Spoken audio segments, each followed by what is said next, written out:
Hello friends, संध्या academy based study place में आप सभी का स्वागत है। आज मैं आपको पढ़ाने वाली हूँ एडीओ के अंतर्गत ग्रामीण विकास। ठीक है, तो ग्रामीण विकास की योजनाएं, इसके अंतर्गत आपको पढ़ाऊंगी मैं उद्देश्य, पात्रता, सहायता की जानकारी। ठीक है, तो आपका एग्ज़ाम जून में है और इसका वेटेज एग्ज़ाम में काफ़ी है। ठीक है, तो एग्ज़ाम काफ़ी नज़दीक है, उसके तहत मैं आपको सिर्फ शॉर्ट एंड सटीक पढ़ाने वाली हूँ। ठीक है, उसको आप नोट करते जाइए और उसी को आप रिवाइज करते जाइए। इस मंथ के लास्ट तक मैं आपको आपका ये कोर्स कंप्लीट करा दूंगी। ठीक है, तो चलिए आज का आपकी ग्रामीण विकास की योजनाएं में पहला योजना है नियत नेल्लानार योजना। ठीक है, क्या है नियत नेल्लानार योजना? तो इसका अर्थ क्या होता है? नियत नेल्लानार योजना का अर्थ है आपका अच्छा गांव या योर गुड विलेज। ठीक है, इसको पूछा जा सकता है कि नियत नेल्लानार योजना का अर्थ क्या है, तो आप क्या बोलेंगे? आपका अच्छा गांव या योर गुड विलेज। ठीक है, आप इसको नोट करते जाइए। ठीक, उसके बाद अगला है इसकी घोषणा। ठीक, तो 15 फरवरी 2024 को इसकी घोषणा हुई थी। ठीक है, कब हुई थी? 15 फरवरी 2024 को, है ना। उसके बाद है उद्देश्य। इसका उद्देश्य क्या है? राज्य शासन की समस्त योजनाओं को इस योजना के तहत शामिल जिलों के लोगों तक पहुंचाना। ठीक है, इसका उद्देश्य है कि जो राज्य शासन की योजना है ना, उसको इस योजना के तहत लोगों तक पहुंचाना। ठीक है, इसके क्या प्रावधान है कि ये माओवादी प्रभावित क्षेत्रों, ठीक है, माओवादी प्रभावित क्षेत्रों कांकेर, दंतेवाड़ा, बीजापुर, सुकमा, नारायणपुर में विकास कैंप या पुलिस कैंप के 5 किलोमीटर के दायरे में स्थित गांव का विकास करना। ठीक है, माओवादी क्षेत्र मतलब क्या होता है? नक्सलाइट। ठीक है, नक्सलवादी प्रभावित क्षेत्र। ठीक, तो ये कौन सा है? ये कांकेर, दंतेवाड़ा, बीजापुर, सुकमा, नारायणपुर। ठीक है, ये योजना इसी में लागू हुआ है। ठीक, कौन से में पूछेगा तो कांकेर, दंतेवाड़ा, बीजापुर, सुकमा और नारायणपुर में। ठीक है, उसके बाद नेक्स्ट है इसमें विशेष क्या है? ठीक है, विशेष ये है कि इस पे लागत कितना आया? 5 करोड़ की राशि। ठीक है, इस योजना के अंतर्गत कितना प्रावधान हुआ है? 5 करोड़ हुआ है। ठीक है, और ये क्या है? विशेष पिछड़ी जनजातियों के लिए लागू है। ठीक है, यह योजना विशेष पिछड़ी जनजातियों के लिए लागू, ये है ना आपका दंतेवाड़ा, बीजापुर, सुकमा, कांकेर, ये क्या है? माओवादी प्रभावित क्षेत्र, नक्सलवादी। ठीक है, तो ये क्या है? विशेष पिछड़ी जनजातियों के लिए लागू है यह योजना।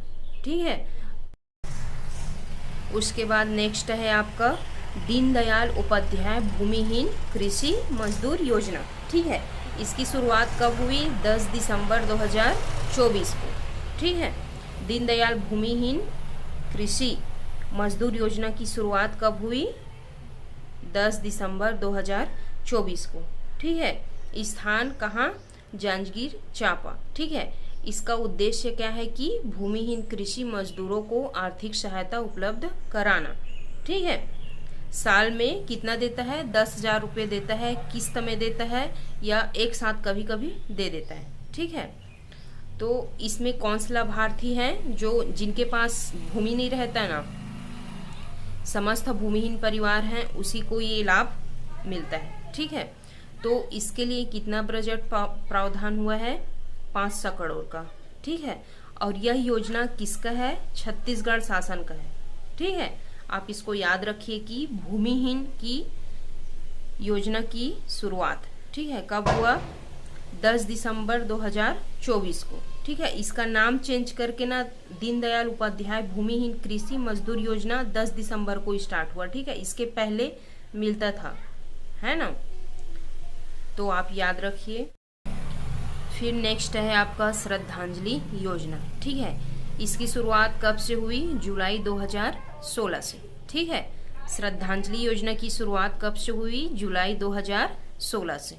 ठीक है, तो इसमें कितना राशि देता है? 2,000 रुपये की एक मुफ्त सहायता मिलता है। ठीक है, किसको मिलता है? परिवार के मुखिया या किसी कमाऊ सदस्य की मृत्यु होने पर 24 घंटे के भीतर मृतक के अंतिम संस्कार के लिए मृतक के परिवार को 2000 की एक मुश्त राशि मिलता है। ठीक है, इसके कहने का ये तात्पर्य है कि अगर किसी परिवार में कोई मुखिया है, ठीक है, या कोई कमाऊ सदस्य है जिनकी मृत्यु हो जाने के बाद उसको 24 घंटे के अंतराल में 2000 रुपये की एक मुश्त राशि देता है। कौन, किसका दायित्व होता है? ये सरपंच और सचिव का। ठीक है, और यह किसकी योजना है? राज्य शासन को। ठीक है, राज्य शासन जिला पंचायत को राशि देती है।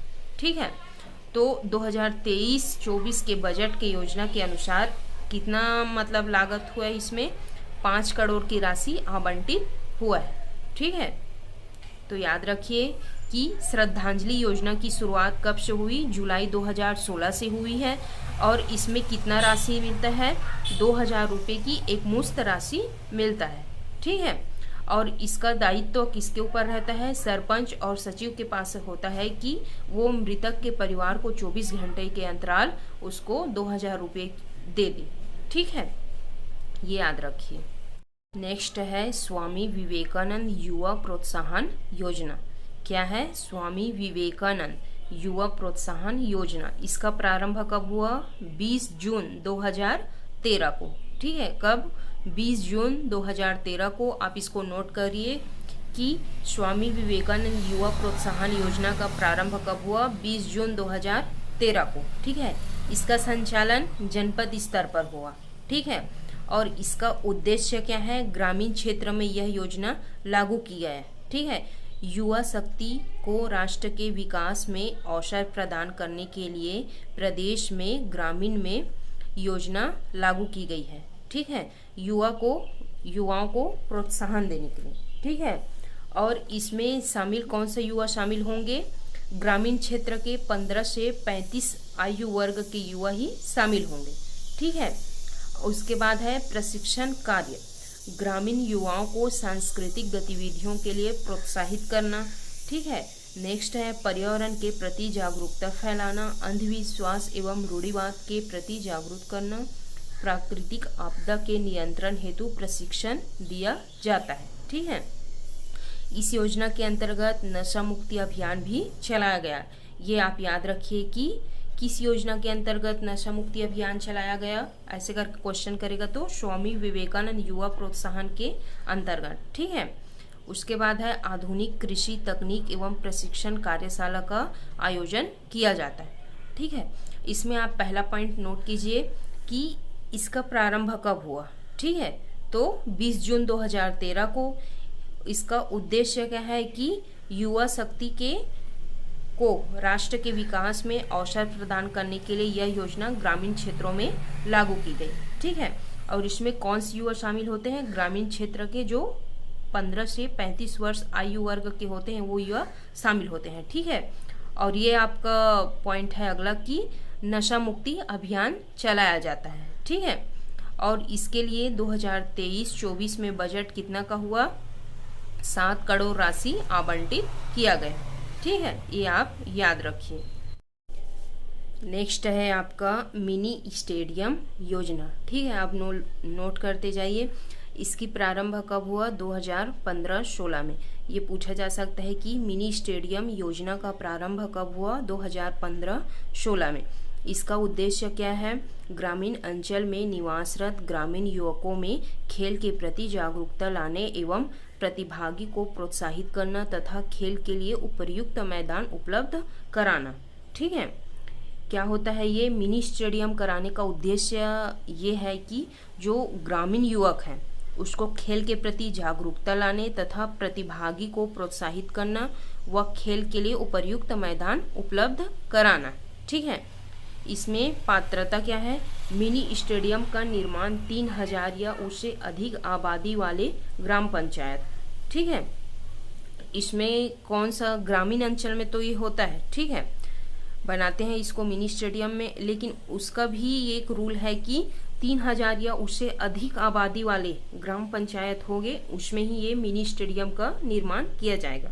ठीक है, तो मिनी स्टेडियम के लिए कितना जमीन स्वीकृत है? 3 से 5 एकड़ जमीन स्वीकृत है। ठीक है। और नवंबर 2022 तक में देखिए स्वीकृत मिनी स्टेडियम कितना है, 115 स्वीकृत है, ठीक है, जिसमें से निर्माण कार्य पूर्ण कितना का हुआ है, 98 का हुआ है, ठीक है। और कुल लागत कितना है, 58.926 करोड़ का, ठीक है। देखिए इसमें पहला पॉइंट ये नोट कीजिए कि मिनी स्टेडियम योजना का प्रारंभ कब से हुआ, 2015-16 में, ठीक है। इसका उद्देश्य क्या है कि ग्रामीण युवकों को खेल के लिए प्रोत्साहन करना, ठीक है, और उनको क्या करना, खेल के लिए उपयुक्त मैदान उपलब्ध कराना, ठीक है। और इसमें पात्रता क्या है कि 3000 या उससे अधिक आबादी वाले ग्राम पंचायत होंगे, उसमें ही मिनी स्टेडियम का निर्माण किया जाएगा, ठीक है।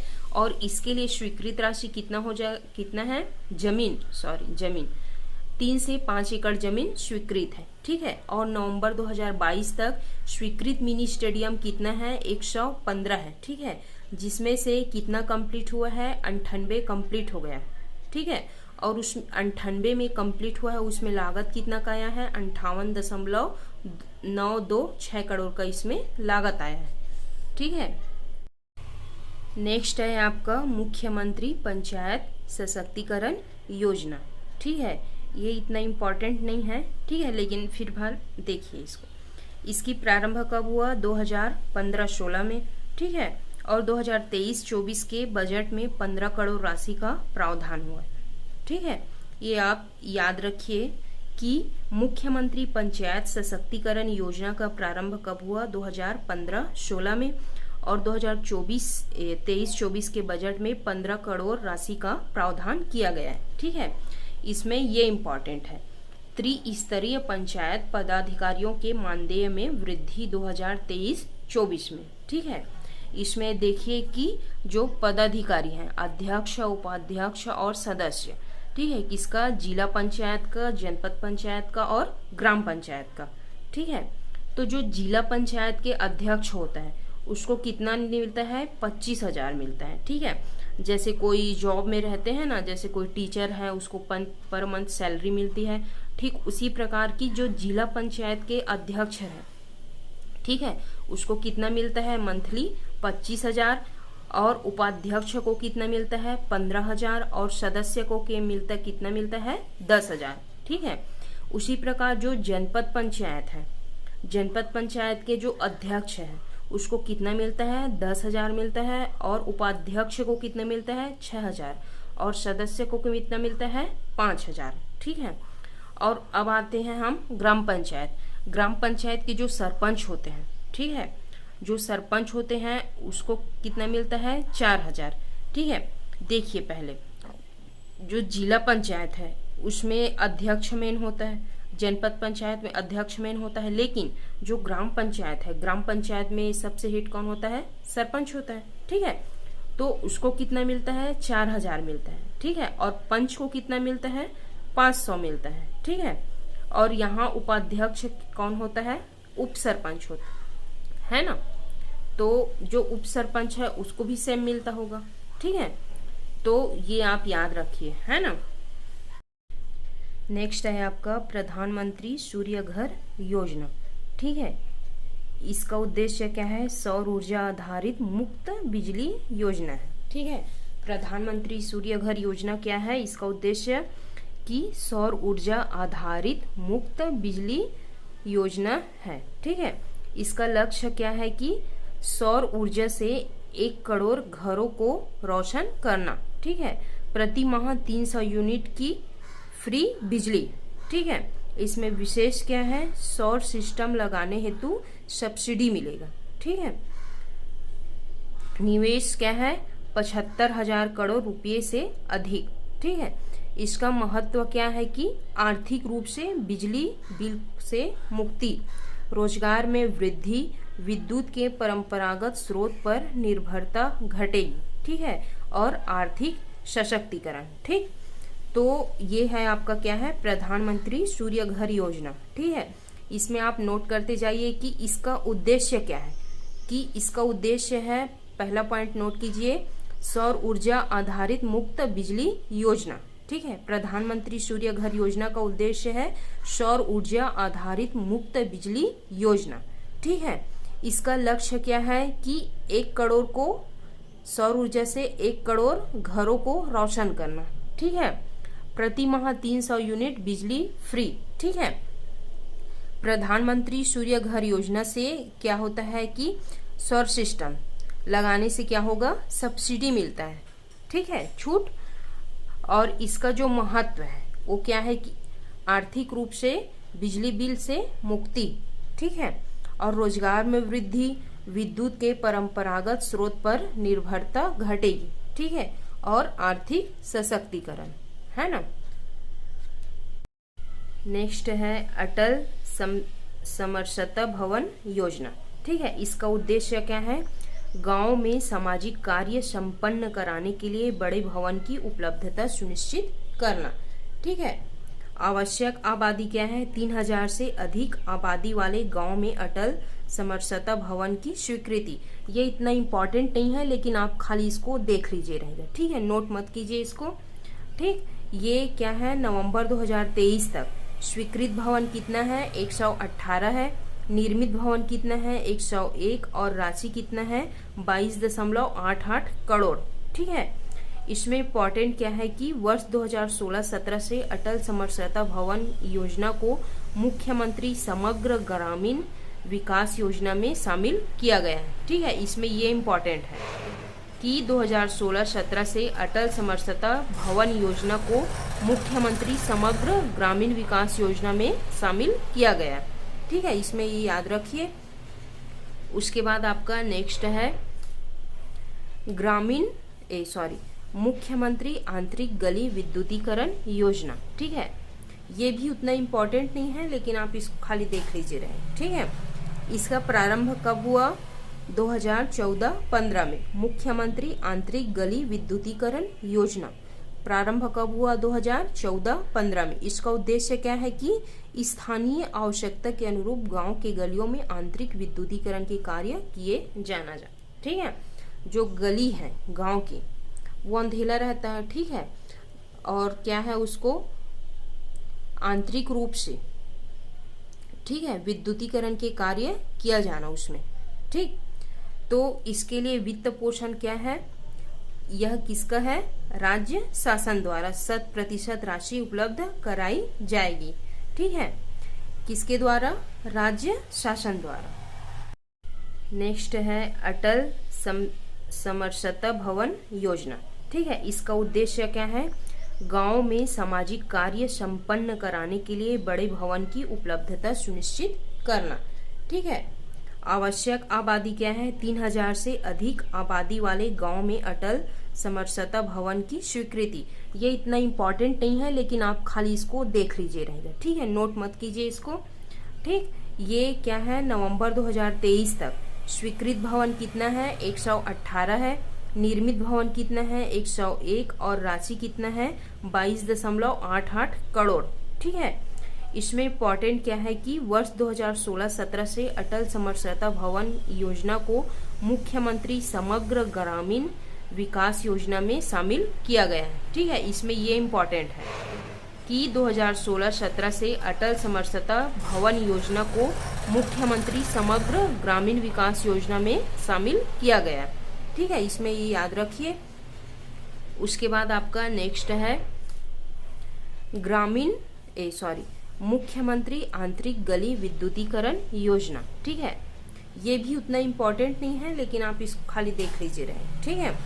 इसका प्रारंभ कब हुआ, 2014-15 में मुख्यमंत्री आंतरिक गली विद्युतीकरण योजना प्रारंभ कब हुआ, 2014-15 में। इसका उद्देश्य क्या है कि स्थानीय आवश्यकता के अनुरूप गांव के गलियों में आंतरिक विद्युतीकरण के कार्य किए जाना जा, ठीक है। जो गली है गांव की वो अंधेला रहता है, ठीक है, और क्या है उसको आंतरिक रूप से, ठीक है, विद्युतीकरण के कार्य किया जाना उसमें, ठीक। तो इसके लिए वित्त पोषण क्या है, यह किसका है, राज्य शासन द्वारा 100% राशि उपलब्ध कराई जाएगी, ठीक है। किसके द्वारा, राज्य शासन द्वारा। राशि का व्यय ग्राम पंचायत द्वारा किया जाएगा। ठीक है, किसके द्वारा? ग्राम पंचायत के द्वारा। ठीक है, इसमें इम्पोर्टेंट ये है कि पंचायत एवं ग्रामीण विकास मंत्रालय द्वारा क्रियान्वयन। ठीक है, क्रियान्वयन किसके द्वारा? पंचायत एवं ग्रामीण विकास मंत्रालय के द्वारा। ठीक है, अब देखिए वित्तीय वर्ष 2023-24 में योजना के अंतर्गत 10 करोड़ राशि का आवंटन हुआ। ठीक है, किसका? 10 करोड़ राशि का। ठीक, उसके बाद नेक्स्ट है आपका जिला पंचायत विकास निधि योजना। ठीक है, चलिए इसको देखते हैं।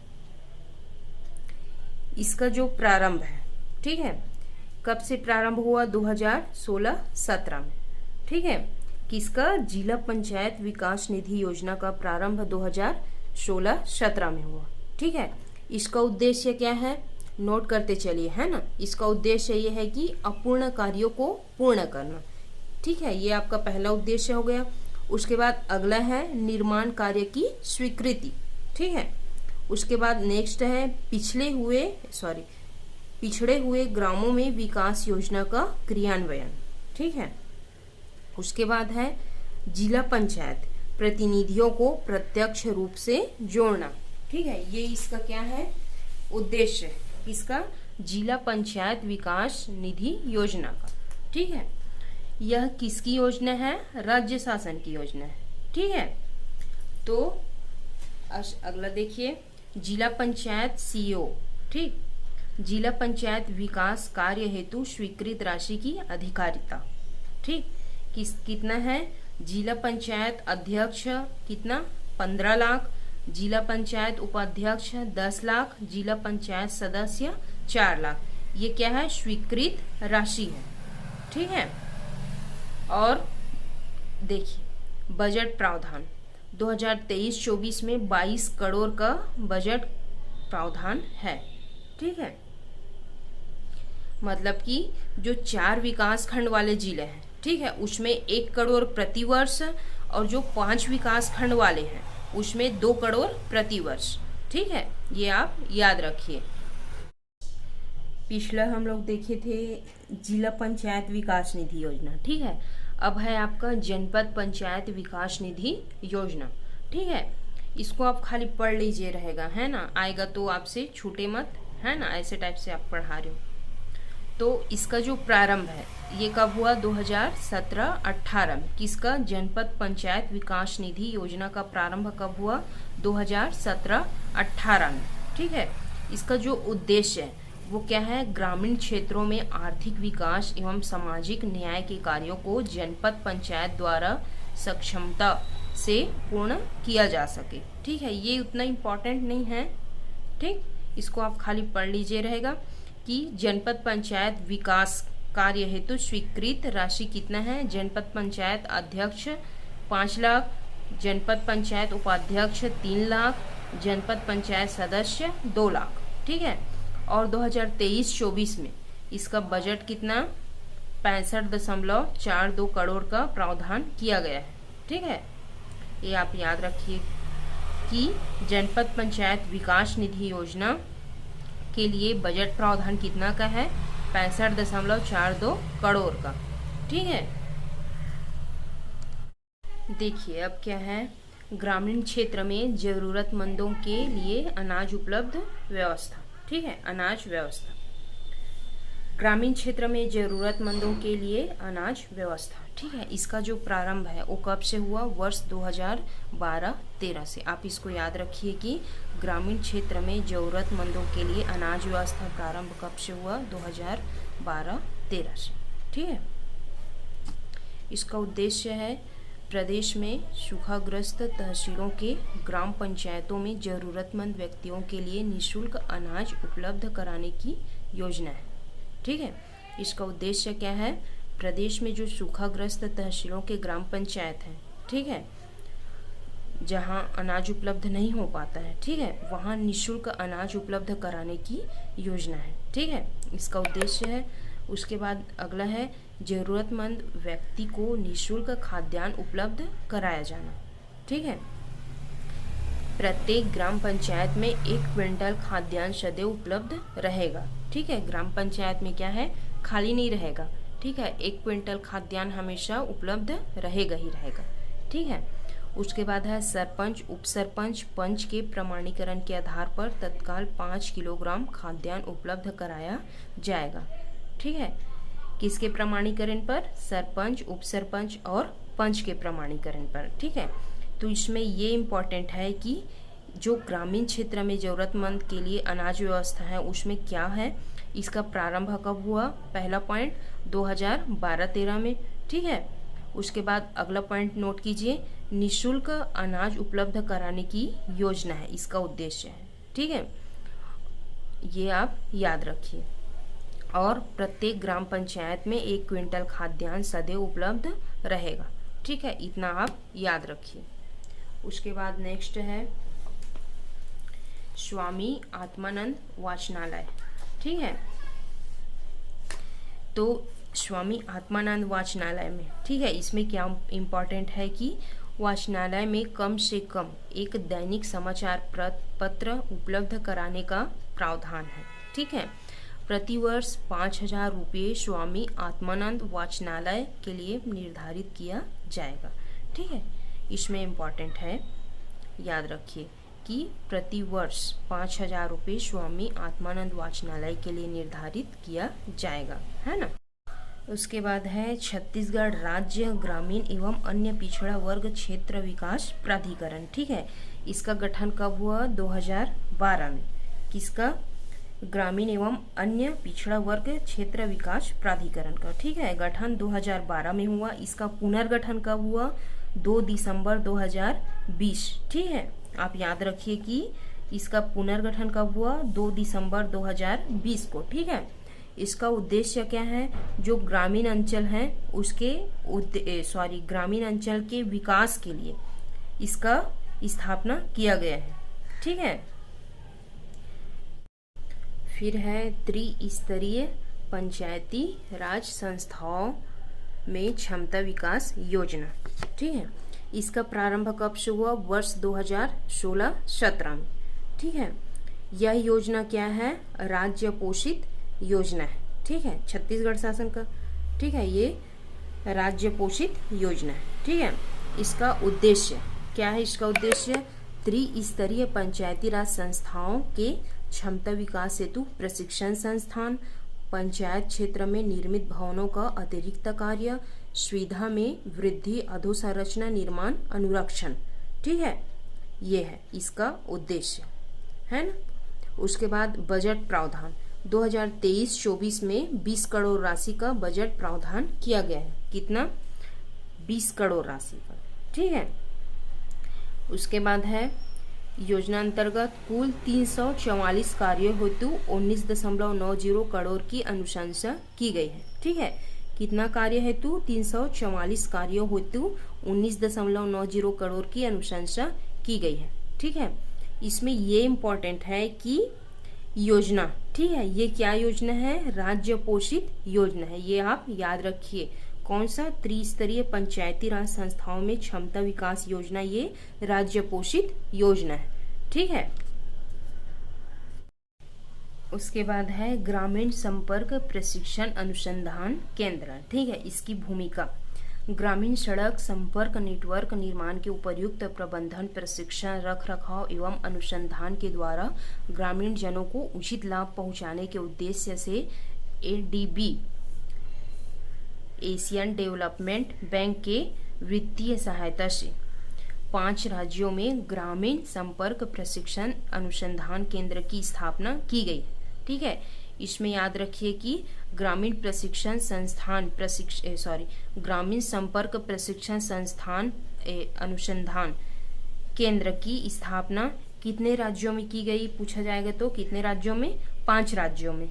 ठीक है, उसके बाद है आपका दिसंबर 2014 में डॉक्टर प्यारेलाल पंचायत एवं ग्रामीण विकास संस्थान निमोरा से संचालित हुआ था। ठीक है, वर्तमान में ग्राम झांझ नया रायपुर से ये संचालित है। ठीक है, ये आप याद रखिए कि पहले दिसंबर 2014 में डॉक्टर प्यारेलाल पंचायत एवं ग्रामीण विकास संस्थान निमोरा से संचालित हुआ था, और वर्तमान में पूछा जाएगा तो ग्राम झांझ नया रायपुर से ये संचालित हुआ है। ठीक है, क्या ग्रामीण संपर्क प्रशिक्षण अनुसंधान केंद्र वर्तमान में नया रायपुर से संचालित है, ग्राम झांझ नया रायपुर से, है ना। नेक्स्ट है सामाजिक सहायता कार्यक्रम। ठीक है, इसके अंतर्गत 7 योजनाएं हैं, इसको हम क्रमवार आज हम देखते हैं। ठीक है, तो इसमें से आपका पहला योजना है सामाजिक सुरक्षा पेंशन योजना। ठीक है, नेक्स्ट है सुखद सहायता योजना। थर्ड है इंदिरा गांधी राष्ट्रीय वृद्धावस्था पेंशन योजना। फोर्थ है इंदिरा गांधी राष्ट्रीय विकलांग पेंशन योजना। फिफ्थ है इंदिरा गांधी राष्ट्रीय विधवा पेंशन योजना। 6 है राष्ट्रीय परिवार सहायता योजना, और 7 है मुख्यमंत्री पेंशन योजना। तो चलिए हम आज इसका फर्स्ट योजना देखते हैं। ठीक है, तो इसमें से आपका फर्स्ट योजना है सामाजिक सुरक्षा पेंशन योजना। ठीक है, इसका उद्देश्य क्या है, जो गरीबी रेखा से नीचे जीवन यापन करने वाले व्यक्ति है ना, उसको आर्थिक सहायता प्रदान करना, और जो निःशक्त व्यक्ति या बौने व्यक्ति हैं, फॉर एग्जाम्पल जो हाइट में कम होते हैं, ठीक है, या मतलब कुछ भी कारण से उसका जो हाइट है वो कम रहता है। ठीक है, तो ये आपका क्या हो जाएगा, बौने व्यक्तियों को क्या है, आर्थिक सहायता प्रदान करना। ठीक है, ये क्या है, सामाजिक सुरक्षा पेंशन योजना के अंतर्गत आता है। ठीक है, इसमें कौन कौन पात्रता है, गरीबी रेखा से नीचे जीवन यापन करने वाले निम्न परिवार। ठीक है, पहला जो 6 से 17 आयु वर्ष के निःशक्त बच्चे, जिसमें 6 से 14 वर्ष के निःशक्त बच्चे जो अध्ययनरत नहीं हैं, उन्हें पात्रता नहीं होगी। ठीक है, 6 से 17 वर्ष आयु वर्ग के निःशक्त बच्चे। ठीक है, जिसमें जो 6 से 14 वर्ष के बच्चे हैं वो अध्ययनरत नहीं है, तो वो पात्रता नहीं होगी। ठीक है, उसके बाद है 18 वर्ष या अधिक आयु के सामान्य निःशक्त व्यक्ति। ठीक है, उसके बाद है बौने व्यक्ति, और लाभ क्या है, 500 रुपये प्रति माह। ठीक है, सामाजिक सुरक्षा पेंशन योजना के तहत प्रति माह कितने रुपए का लाभ मिलता है, 500 रुपये प्रति माह। ठीक है, और यह किसके द्वारा संचालित है, राज्य शासन द्वारा। ठीक है, किसके द्वारा संचालित है, राज्य शासन द्वारा। ठीक है, इसमें लाभान्वित वर्ष 2023-24 में 4.32 लाख हितग्राही लाभान्वित हुए। ठीक है, तो एक बार और देखिए। ठीक है, ये आपका क्या है, सामाजिक सहायता कार्यक्रम का पहला योजना है। ठीक है, सामाजिक सुरक्षा पेंशन योजना। ठीक है, इसका उद्देश्य क्या है, गरीबी रेखा से नीचे जीवन यापन करने वाले व्यक्तियों को आर्थिक सहायता प्रदान करना उद्देश्य हो गया। इसमें पात्रता क्या है कि जो 6 से 14 वर्ष आयु वर्ग के निःशक्त बच्चे हैं, जिसमें 6 से 14 वर्ष के निःशक्त बच्चे जो अध्ययनरत नहीं है वो पात्रता नहीं होगी। बौने व्यक्ति पात्र होंगे, 18 वर्ष या अधिक आयु के सामान्य निःशक्त व्यक्ति। ठीक है, और प्रति माह कितना मिलेगा, पैसा 500 मिलेगा, और यह योजना किसके द्वारा है, राज्य शासन के द्वारा। ठीक है, उसके बाद नेक्स्ट है आपका सुखद सहायता योजना। ठीक है, सुखद सहायता योजना, इसका उद्देश्य क्या है, जो विधवा या परित्यक्ता महिलाओं को आर्थिक सहायता प्रदान करना। ठीक है, विधवा तो आप लोग समझते हैं, परित्यक्तता जिसका मतलब पति त्याग दिया हो। ठीक है, वो क्या हो जाएगा, परित्यक्त महिलाओं को आर्थिक सहायता प्रदान करना। ठीक है, पात्रता क्या है, इसमें कौन कौन पात्र हैं, बीपीएल परिवार की 18 से 39 वर्ष की विधवा। ठीक है, 18 या अधिक वर्ष की परित्यक्त महिला, इसमें भी लाभ कितना का मिलेगा, 500 रुपये प्रति माह। ठीक है, यह भी किसका योजना है, राज्य शासन द्वारा संचालित योजना है। ठीक है, देखिए एक बार और। ठीक, सुखद सहायता योजना है। ठीक है, इसका उद्देश्य क्या है, जो विधवा महिला है और जो जिसका पति ने त्याग दिया हो वो महिला इसके अंतर्गत आएंगे। ठीक है, उसको आर्थिक सहायता प्रदान करना, इसका उद्देश्य ये हो गया। और इसमें पात्र कौन होंगे? बीपीएल परिवार की 18 से 39 वर्ष की विधवा महिला, ठीक है, या 18 वर्ष से अधिक वर्ष की परित्यक्त महिला, ठीक है। इसमें भी 500 रुपये प्रति माह मिलेगा पैसा, ठीक है। और विशेष क्या है इसमें, ये राज्य शासन द्वारा संचालित है, ठीक है। देखिए नेक्स्ट है इंदिरा गांधी राष्ट्रीय वृद्धावस्था पेंशन योजना, ठीक है। इसका जो प्रारंभ है वो कब से हुआ था? 15 अगस्त 1995, ठीक है। आप इसको कैसे याद कर सकते हैं? यहाँ पास 5 है और यहाँ पास भी 5 है, ठीक है। 1995, ठीक है। तो जब ये शुरुआत हुई, इस योजना का जब शुरुआत हुई तब उसका नाम क्या था? राष्ट्रीय वृद्धावस्था पेंशन योजना, ठीक है। जब इसका प्रारंभ हुआ 15 अगस्त 1995 में, तब इसका नाम क्या था? राष्ट्रीय वृद्धावस्था पेंशन योजना पहले था, ठीक है। अब इसको 19 नवंबर 2007 में नाम परिवर्तन कर क्या रखा? इंदिरा गांधी राष्ट्रीय वृद्धावस्था पेंशन योजना, ठीक है। इसको आप याद रखिए, इसको पूछा जा सकता है कि इंदिरा गांधी राष्ट्रीय वृद्धावस्था पेंशन योजना, इसका पूर्व नाम क्या था, ठीक है। तो क्या था? राष्ट्रीय वृद्धावस्था पेंशन योजना था, ठीक है। कब? 15 अगस्त 1995 को, ठीक है। उसके बाद 19 नवंबर 2007 को इंदिरा गांधी राष्ट्रीय वृद्धावस्था पेंशन योजना रखा, ठीक है। और यह योजना छत्तीसगढ़ में कब से प्रारंभ हुआ? 1 अक्टूबर 1995 को, ठीक है। ये भी याद रखिए कि इंदिरा गांधी राष्ट्रीय वृद्धावस्था पेंशन योजना की शुरुआत छत्तीसगढ़ में कब से हुआ था, ठीक है। तो कब से हुआ था? 1 अक्टूबर 1995 को, ठीक है। इसका उद्देश्य है, क्या उद्देश्य है? गरीबी रेखा से नीचे जीवन यापन करने वाले वृद्धजनों को आर्थिक सहायता प्रदान कर सम्मानपूर्वक जीवन यापन करने हेतु सहयोग देना, ठीक है। उद्देश्य है कि वृद्धजनों को आर्थिक सहायता प्रदान करना, ठीक है। ये हो गया। अब इसमें पात्रता, ठीक है। कौन पात्र है? 1 अप्रैल 2011 से बीपीएल के नीचे के 60 वर्ष से अधिक आयु के सभी वृद्धजन, ठीक है। ये पूर्णतः केंद्र गवर्नमेंट का है, ठीक है। यह योजना केंद्र शासन का है, इसमें राज्य का भी योगदान है, ठीक है। तो इधर देखिए लाभ, आयु, ठीक है। जो 60 से 79 वर्ष के वृद्धा है, ठीक है, उसको 500 रुपये पर मंथ, ठीक है, दिया जाएगा इस योजना के तहत, जिसमें केंद्र का 200 होगा और राज्य का 300 होगा, ठीक है। किसमें? जो 60 से 79 वृद्धावस्था, ठीक है, 60 से 79 वर्ष के वृद्धा होंगे, उसको 500 रुपये, 200 केंद्र का होगा और 300 राज्य का होगा, ठीक है। उसके बाद जिसकी आयु 80 वर्ष से अधिक है, 80 वर्ष है या 80 वर्ष से अधिक है, उसको कितना दिया जाएगा? 650 रुपये दिया जाएगा, ठीक है। जिसमें केंद्र का 500 होगा और राज्य का 150 रुपये होगा, ठीक है।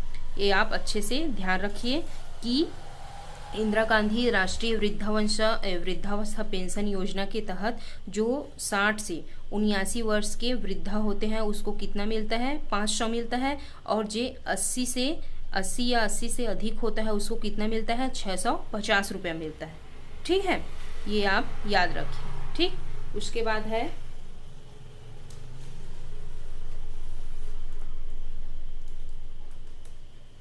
इंदिरा गांधी राष्ट्रीय विकलांग पेंशन योजना, ठीक है।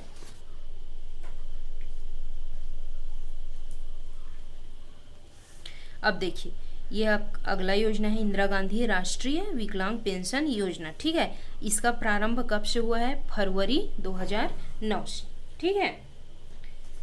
इसका उद्देश्य है गंभीर एवं बहुनिशक्त व्यक्ति को आर्थिक सहायता प्रदान करना, ठीक है। जो गरीबी रेखा से नीचे जीवन यापन करने वाले व्यक्ति हैं, ठीक है, या गंभीर एवं बहुनिशक्त व्यक्ति हैं, उसको आर्थिक सहायता प्रदान करना जिससे कि वो सम्मानपूर्वक अपना जीवन यापन कर सके, ठीक है। इसमें पात्रता कौन है? बीपीएल से कितना? 18 से 79 वर्ष, ठीक है। गंभीर निशक्त 80% और बहुविकलांगता 40%, ठीक है। जो 80% विकलांग है, ठीक है, वो, और जो कम विकलांग है उसको 40%, ठीक है। इसमें लाभ, ठीक है, 500 रुपये प्रति माह मिलता है। किसमें? इंदिरा गांधी राष्ट्रीय विकलांग पेंशन योजना में। कितना मिलता है? 500 रुपये प्रति माह मिलता है, जिसमें केंद्र का 300 रहता है और राज्य का 200 रहता है, ठीक है। ये नोट कीजिए कि 80 वर्ष या उससे अधिक आयु के लाभार्थी को प्रति माह 500 रुपये केंद्रीय सहायता दी जाएगी, ठीक है। ये भी किसका है? केंद्र का है, ठीक है। इसमें क्या है? राज्य भी सहयोग देता है, कितने का? 200 का, है ना, 200, तो याद रखिए। उसके बाद है आपका नेक्स्ट है इंदिरा गांधी विधवा पेंशन योजना, ठीक है। इसका प्रारंभ कब से हुआ? फरवरी 2009 से हुआ है, ठीक है। ये आप याद रखिए कि जो विकलांग पेंशन योजना है, ठीक है, ये भी फरवरी 2009 में स्टार्ट हुआ, और जो विधवा पेंशन है वो भी फरवरी 2009 में ही स्टार्ट हुआ है, ठीक है। इसका उद्देश्य क्या है? गरीबी रेखा के नीचे जीवन यापन करने वाली विधवाओं को आर्थिक सहायता प्रदान करना, ठीक है, जिससे कि वह किसी के ऊपर डिपेंड न रहे, अपने सकुशल जीवन यापन कर सके, है ना। उसके बाद है इसमें पात्र कौन होंगे? बीपीएल परिवार की 40 से 79 वर्ष की विधवा महिलाएं, ठीक है। 40 से 79 वर्ष की विधवा महिलाएं इसमें पात्र होगी। इसमें भी कितना मिलेगा? 500 रुपये प्रति माह मिलेगा, है ना। देखिए, जिसमें से 300 केंद्र का होगा और 200 राज्य का होगा, है ना। तो एक बार और देखिए कि मैं आपको पहले और बताई थी कि इंदिरा गांधी राष्ट्रीय विधवा पेंशन योजना है, ठीक है, सॉरी, वृद्धा पेंशन योजना है, उसमें भी 500, ठीक है। और जो विकलांग पेंशन योजना है उसमें भी 500, और राष्ट्रीय विधवा पेंशन योजना है उसमें भी 500 का ही राशि प्रदान किया जाता है, ठीक है। इसमें विशेष क्या है? उपरोक्त तीनों योजनाएं केंद्र सरकार की है। सभी योजनाओं में केवल बीपीएल परिवार को ही लाभ दिया जाता है, ठीक है। पहला जिसमें बताई थी कि वृद्धा पेंशन योजना में जो 60 से 79 रहता है, 79 वर्ष के जो वृद्धाएं रहती है उसको क्या रहता है, ठीक है, उसको 500 रुपया दिया जाता है, जिसमें केंद्र का 200 और राज्य का 300 रहता है, ठीक है। और जो उसी में 80 वर्ष से अधिक रहते हैं उसको 650, ठीक है, जिसमें 500 केंद्र का होता है और 150 राज्य का होता है, ठीक है। उसके बाद था इंदिरा गांधी राष्ट्रीय विकलांग पेंशन योजना, ठीक है। इसमें भी कितना मिलता है? 500 रुपये प्रति माह मिलता है, ठीक है, कि केंद्र का कितना रहता है? 300 और राज्य का 200 रहता है, ठीक है। उसके बाद ये है आपका विधवा पेंशन, इंदिरा गांधी राष्ट्रीय विधवा पेंशन योजना है, ठीक है। इसमें भी कितना मिलता है? 500 रुपये प्रति माह, जिसमें से केंद्र का 300 रहता है और राज्य का 200 रहता है, ठीक है। ये आप याद रखिए। इसके बाद नेक्स्ट है राष्ट्रीय परिवार सहायता योजना, ठीक है। राष्ट्रीय परिवार सहायता योजना, इसका उद्देश्य क्या है कि जो गरीबी रेखा से नीचे जीवन यापन करने वाले परिवार हैं, ठीक है, के ऐसे सदस्य की मृत्यु होने पर जिसकी कमाई से ही अधिकांश परिवार का गुजारा चलता हो, ऐसे परिवार के वारिस मुखिया को आर्थिक सहायता प्रदान करना है, ठीक है। जैसे कोई परिवार का मतलब मुखिया है, ठीक है, उसकी ही कमाई से पूरा घर का खर्चा चलता है, ठीक। तो अगर उसकी मृत्यु हो जाए तो मृत्यु होने के उपरांत उसको 20,000 एक मुफ्त सहायता प्रदान करना, ठीक है। ये किसका है? राष्ट्रीय परिवार सहायता योजना, इसका उद्देश्य है, ठीक। इसमें पात्र कौन होंगे? बीपीएल मुखिया स्त्री या पुरुष जिन आमदनी से परिवार का अधिकांश खर्चा चलता है, ठीक है, जिनकी आयु 18 से अधिक एवं 60 से कम हो, प्राकृतिक या आकस्मिक मृत्यु होने पर इसको लाभ कितना का मिलता है? 20,000 रुपये सहायता प्रदान मिलता है, ठीक है। ये विशेषता किसका योजना है? भारत सरकार का 100% राशि उपलब्ध है, ठीक है। ये किसका है? केंद्र गवर्नमेंट का उद्देश्य है, ठीक। उसके बाद अगला है आपका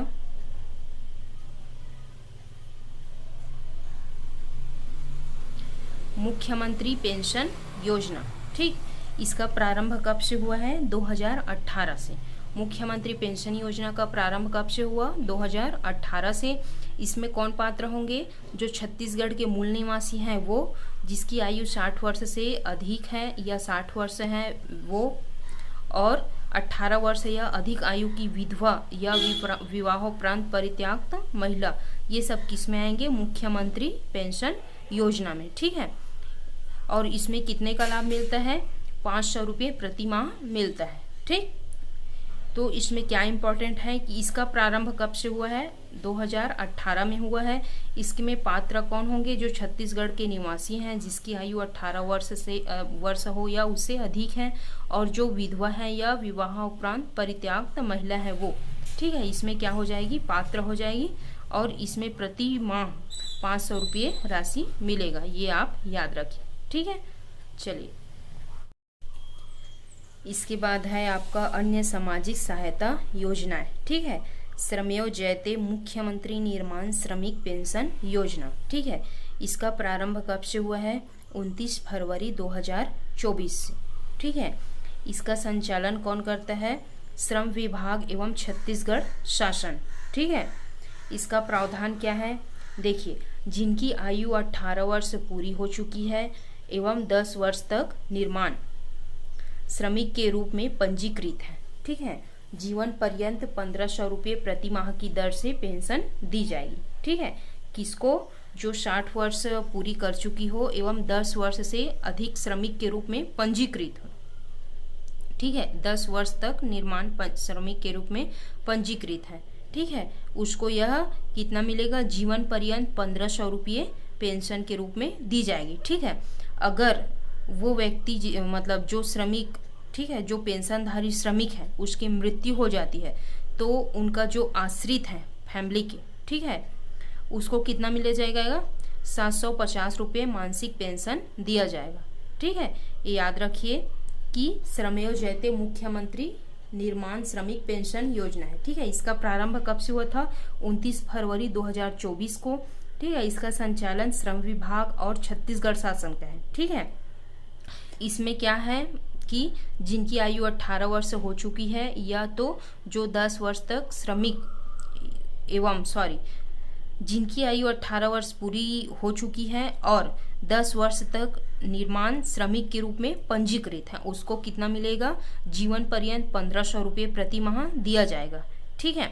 अगर वो श्रमिक जो पेंशनधारी श्रमिक है उसकी मृत्यु हो जाती है तो उस जो आश्रित परिवार है, ठीक है, उसको कितना मिलेगा? 750 रुपये मासिक पेंशन दिया जाएगा। ठीक है। अन्नपूर्णा योजना का प्रारंभ कब से हुआ? 2001 से हुआ। ठीक है। इसमें लाभ, ठीक है, लाभ किसको मिलता है कि जो राष्ट्रीय इंदिरा गांधी राष्ट्रीय पेंशन योजना के अंतर्गत जिनको वृद्धा पेंशन प्राप्त नहीं होता है, ठीक है, उसको प्रति माह 10 किलोग्राम खाद्यान्न दिया जाएगा। ठीक है। इसको याद रखिए, इम्पॉर्टेंट है कि अन्नपूर्णा योजना कब से प्रारंभ हुआ? 2001 से। ठीक है। इसमें लाभ किनको मिलता है? जो पेंशन प्राप्त नहीं करते, ठीक है, जिनको पेंशन नहीं मिलता है उसको प्रति माह 10 किलोग्राम खाद्यान्न दिया जाता है। ठीक है। उसके बाद अगला है आपका प्रधानमंत्री बीमा योजना। ठीक है। प्रधानमंत्री बीमा योजना का प्रारंभ कब से हुआ है? 9 मई 2015 को। कहाँ से? कोलकाता से। ठीक है। तो इसमें क्या है? वार्षिक प्रीमियम राशि 12 रुपये। ठीक है। कितना है आपका वार्षिक प्रीमियम राशि? 12 रुपये, मतलब नामांकन राशि, ठीक है, 12 रुपये है। अभी वर्तमान में 20 रुपये कर दिए हैं जून 2022 से। ठीक है। इसको याद रखिए कि प्रधानमंत्री सुरक्षा बीमा योजना का जो प्रीमियम राशि है नामांकन, ठीक है, वो पहले कितना था? 12 रुपये है, 12 रुपये था और अभी जून 2022 से 20 रुपये कर दिया गया। ठीक है। इसमें कौन पात्र होंगे? 18 से 70 वर्ष आयु के व्यक्ति, ठीक है, या वृद्धा। ठीक है। तो इसमें राशि कितना मिलता है? जैसे दुर्घटना है, ठीक है, दुर्घटना में अगर मृत्यु हो गया या पूर्ण विकलांगता है, ठीक है, दुर्घटना में अगर मृत्यु हो गई या पूर्ण विकलांग हो गया तब कितना मिलेगा? 2 लाख रुपये राशि आप प्राप्त कर सकते हैं। ठीक है, सुरक्षा बीमा 2 लाख रुपए और आंशिक विकलांगता हुआ, ठीक है, तो कितना मिलता है राशि? 1 लाख रुपये मिलेगा। ठीक, ये याद रखिए कि प्रधानमंत्री सुरक्षा बीमा की प्रारंभ कब से हुआ? 9 मई 2015 को। कहाँ से? कोलकाता से हुआ। पहले इसका प्रीमियम राशि कितना था? 12 रुपये, और अब 2022 जून 2022 से 20 रुपये कर दिया गया है। इसमें 18 से 70 वर्ष आयु के व्यक्ति रहेंगे या वृद्धा रहेंगे। ठीक है, और इसमें राशि कितना का मिलेगा? जो अगर दुर्घटना हुआ तो मृत्यु हो गई या पूर्ण विकलांग हो गया तो उसको कितना मिलेगा? 2 लाख रुपए, और आंशिक विकलांग होने पर 1 लाख रुपये मिलेगा। ये आप अच्छे से याद रखिए। ठीक है, उसके बाद अगला है आपका प्रधानमंत्री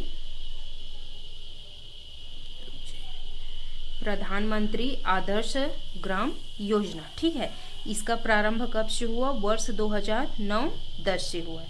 ठीक है, इसका उद्देश्य क्या है? 50% से ज़्यादा अनुसूचित जाति SC आबादी वाले गांव के मूलभूत आवश्यकता जैसे आवास, पेयजल, विद्युत, विस्तार, स्वास्थ्य एवं सामाजिक एवं आर्थिक इत्यादि का विकास करना। ठीक है, केंद्र और राज्य का अनुपात कितना रहेगा? 50:50। ठीक है, छत्तीसगढ़ में प्रथम चरण में 175 ग्रामों का चयन किया है, जिसमें से बेमेतरा 30 ग्राम, बलौदाबाजार 40 ग्राम और जांजगीर 30 ग्राम एवं बिलासपुर 35 ग्राम। ठीक है, विशेष क्या है इसमें? दूसरे चरण में 18-19 में योजना अंतर्गत द्वितीय चरण में अब 909 ग्रामों का चयन किया गया है। ठीक है, ये उतना इम्पोर्टेंट नहीं है, खाली आप इसको याद रखिए कि प्रधानमंत्री आदर्श ग्राम योजना के तहत क्या है, इसका शुरुआत 2009-10 में हुआ है। इसमें क्या करना है? केंद्र और राज्य का अनुपात कितना है? 50:50 है। ठीक है, इसमें प्रथम चरण में 175 ग्रामों का चयन किया गया है, जिसमें से बेमेतरा 30 ग्राम, बलौदाबाजार 40 ग्राम, जांजगीर 30 ग्राम और बिलासपुर 35 ग्राम है, और द्वितीय चरण में कुल 909 ग्रामों का चयन किया गया है। ठीक है, विकास के लिए शेड्यूल कास्ट। ठीक है, SC के लिए। उसके बाद अगला है आपका प्रधानमंत्री जीवन ज्योति बीमा योजना। ठीक है, इसका प्रारंभ कब से हुआ? 9 मई 2015 से। स्थान कोलकाता से। ठीक है, जो आप आगे पढ़े थे ना कि प्रधानमंत्री सुरक्षा बीमा योजना 9 मई 2015 से वो भी स्टार्ट हुआ था कोलकाता से। ठीक है, और प्रधानमंत्री जीवन ज्योति बीमा योजना भी 9 मई 2015 से ही स्टार्ट हुआ है, दोनों को याद रखिए। ठीक है, इसमें पात्रता कितना है? 18 से 50 वर्ष आयु। ठीक है, न्यूनतम वार्षिक किस्त कितना है? 330 रुपये, और वर्तमान में अभी इसको कितना कर दिया है? 436 रुपये जून 2022 से। ठीक है, पहले कितना था? 330 रुपये था, और अभी कितना कर दिया है? 436 कर दिया गया। ठीक है, और मृत्यु हो गया। ठीक है, तो मृत्यु होने पर 2 लाख रुपये LIC है ना, इसको आप याद रखिए अच्छे से कि प्रधानमंत्री जीवन ज्योति बीमा योजना का प्रारंभ कब से हुआ? 9 मई 2015 से। ये इम्पॉर्टेंट है। ठीक है, इसको याद रखिए। और मृत्यु होने पर कितना मिलता है? 2 लाख। ठीक है, उसके बाद है आपका सरस्वती साइकिल सहायता योजना। ठीक है, इसका प्रारंभ कब से हुआ? 2004 से हुआ है। ठीक है, सरस्वती साइकिल सहायता योजना की शुरुआत कब से हुआ है? 2004 से हुआ है। ठीक है, इसमें क्या होता है कि जो 9वीं क्लास की, ठीक है, जो छात्रा है, ठीक है, जो अनुसूचित जाति या जनजाति एवं गरीबी रेखा से नीचे BPL की समस्त छात्राएं हैं, उसको निःशुल्क साइकिल प्रदान किया जाता है। ठीक है, विभाग कौन सा है? स्कूल शिक्षा विभाग से। कार्यक्षेत्र संपूर्ण छत्तीसगढ़ के, और यह किसकी योजना है? राज्य शासन की योजना है। ठीक है, इसमें याद रखिए कि सरस्वती साइकिल सहायता योजना कब से स्टार्ट हुआ? 2004 से हुआ है।